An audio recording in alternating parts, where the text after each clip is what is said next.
I'm going to tell you a little bit about what is on my little mind this very day on Chol HaMoed, Shabbat Chol HaMoed Sukkot, 5786.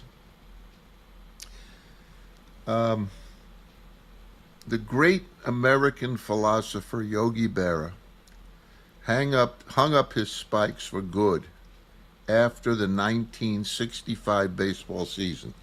He stopped playing. And we don't always remember what a great baseball player he was. We just don't. We remember him as something else. But let me just remind you, he was a 15-time All-Star.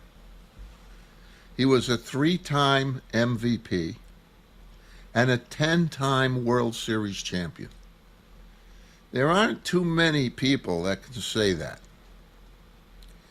There were only two people that were ever catchers that were 3-time MVPs. He was one.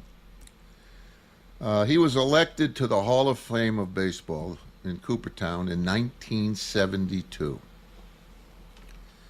So, he was a master of saying the wrong thing in a most wonderfully right way.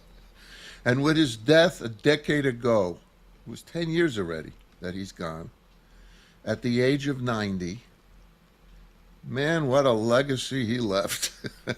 We still remember that guy almost all the time.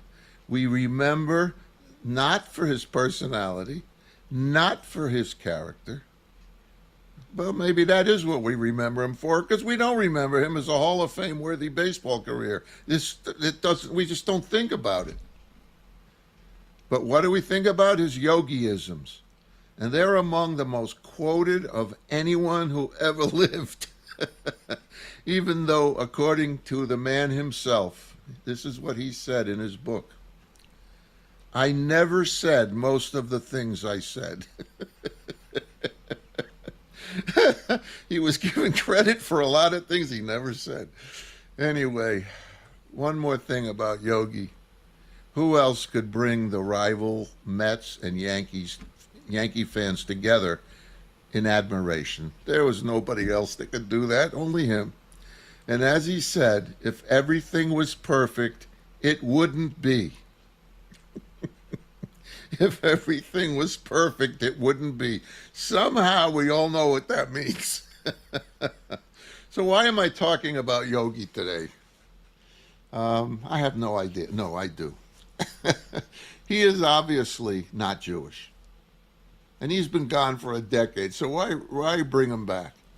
Why would I want to talk about Yogi on Shabbat Chol HaMoed Sukkot, the intermediate Shabbat of Sukkot? Why? Well, there's a reason, and it's an odd reason. Something most of us don't think about, because we don't know to think about it. But Yogi has everything to do with this day. Everything. Why? I'll tell you why. It is because on this Shabbat, synagogues all over the world read the book of Kohelet, otherwise known as the book of Ecclesiastes. We're not going to read it, but I'm explaining a little bit about it. Reading this book, as Yogi would teach, if he could teach this book, observe a lot just by watching. Observe a lot just by watching. That sounds like it could have come right out of the pages of Ecclesiastes, because most of what we see in Kohelet is that life is just like deja vu all over again. It is a difficult book to read. It is hard to understand. And yet somehow we figure it out, but not really. In some ways, these two sources, Yogi and Ecclesiastes, are sources of wisdom. And they're not quite that different. The author of Kohelet is viewed as resolute and cynical. Yogi, on the other hand, was warm and optimistic. But despite the wisdom that Ecclesiastes tries to send our way, it is very hard to comprehend that book. We read it, we think we understand it, but do we really? Yogi, on the other hand, compares his teachings to Kohelet when he says, their differences may be more similar after all. Oh my God. So what made Yogi and his yogiisms both endearing and enduring is that they captured the paradox at the heart of life. His language was surprisingly simple to capture a kernel of truth. But Kohelet, on the other hand, oy, oy, oy. It is much more complex, but it's trying to do the same thing. The beginning of Kohelet is often translated as vanity of vanities, all is vanity. All right, you figure that one out yet? Sounds like something Yogi would say. Vanity of vanities, all is vanity. We have an idea, but the problem is we're not really translating it right into English. There is a little difference. If we were to substitute the word vanity, take it away, and replace it with the words breath, like when you're breathing, or wind, the wind is blowing. In other words, everything is fleeting as our breath or the wind. That is really what it means. So the thing is, while our breath and the wind come and go in an instant, what happens if you don't have it?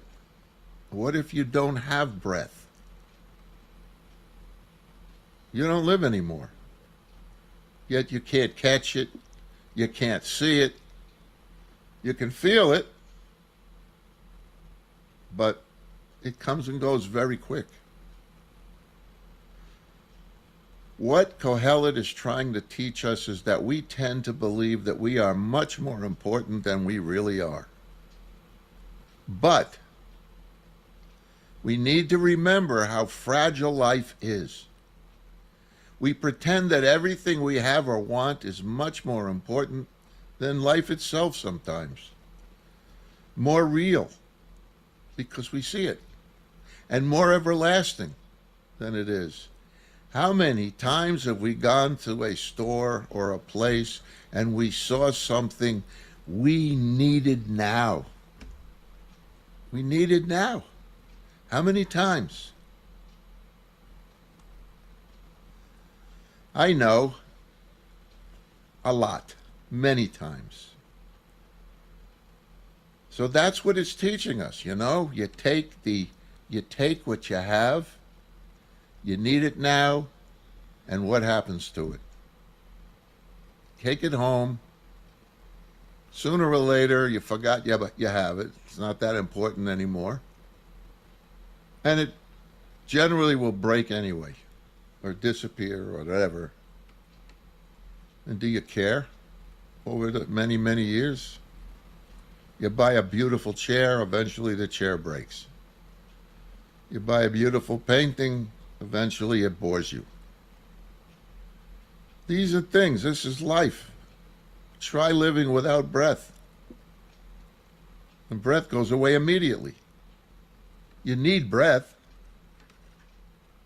So ironically, this is the charm of Yogi and what he said. His great accomplishments and fame never overpowered his sense of humility. I remember the time when he used to go out with the team, Mickey Mantle and so on, and they would get drunk. And then eventually the rest of the team would start womanizing and so on and so forth. Not him. He would drink, but he loved his wife so much he wouldn't consider it. And the team respected him for that. They didn't bother him. So one night he was out at a bar. I think it was in St. Louis. I'm not sure. And he walked out of the bar to go to the hotel next door because he was not interested in going any further than having the drinks that he had. He walks outside. He trips over a cart that's pushing a grandfather clock, a hand truck that's pushing a very large grandfather clock along the street. And he trips. And the man pushing the cart yells at him, "Why don't you look where you're going?" And Yogi gets up, he brushes himself off, and he looks at the man and he said, "If you would wear a watch like everybody else, this wouldn't have happened."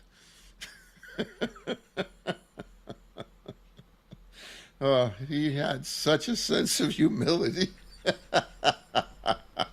He would, and when his record for home runs as a catcher was surpassed by Johnny Bench years later, he wrote this to him. He writes him, "Congratulations. I knew the record would stand until it was broken." And yet, knowing how fragile life is, he said, "It ain't over till it's over." Amazingly, this sense of faith and optimism is precisely why we read Kohelet, Ecclesiastes, on this festival of Sukkot. This is the time of year when we celebrate how lucky we are to have a roof over our heads. Because many Jews will spend the week in an absurdly imperfect temporary shelter called a sukkah. You know what? This is the time of year that we call our season of joy, even as we leave the comfort of our air-conditioned and heated homes behind. There's no air conditioning in a sukkah. If it gets cold at night, you get cold. There's no heater in there either. But by looking at these flimsy shelters, we can put our accomplishments, our security, and our control of fate into perspective. We don't have any. Truly, we don't have any. We have some, but truly we have no control over everything. Nobody does except God. And Kohelet and Yogi both teach that the only blessing we can count on is the breath we take at every moment.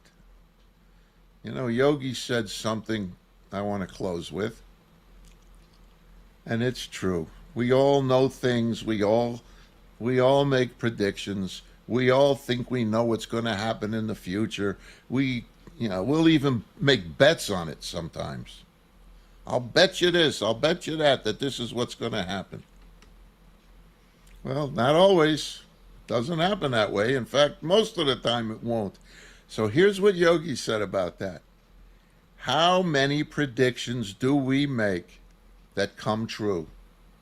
Especially the ones about the future. How many predictions do we make that come true, especially the ones about the future? Anyway, Shabbat Shalom, and I want to wish you all a Chag Sukkot Sameach and an Am Yisroel Chai. Above all, Am Yisroel Chai.